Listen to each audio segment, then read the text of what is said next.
Еден месец по сослушувањето во специјалното обвинителство за воени злосторства на Косово, лидерот на ДУИ Али Ахмети ќе треба да го посети поранешното специјално обвинителство на Рузвелтова, каде се уште се наоѓаат канцелариите на поранешните специјални обвинители. Обвинителката Фатиме Фетај за Телма потврди дека поканата е подготвена, а датумот е 2 октомври.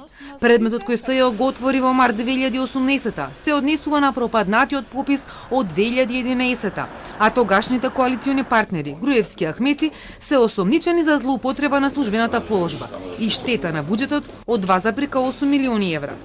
За да го сокријат фактот дека немаат политички капацитет да организираат реален попис, но и да ги сокријат неповолните факти за демографската и економската состојба на населението, што резултирало со огромно иселување, осомничените се договориле да го стопираат пописот, објави СЈО при отворање на истрагата.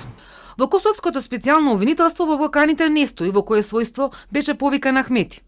Тој тврдеше дека е сведок, битен поради учество во раководните структури на ОВК, но за попис е повикан како осомничен. Дали овој статус ќе еволуира во обвинет или пак ќе биде сопрена истрагата против него, обвинителството ќе донесе одлука и ќе соопшти по завршување на истрагата. Бегството на Груевски пак му овозможи правна позиција во која поради тоа што не е сослушен, да не може да биде ниту обвинет.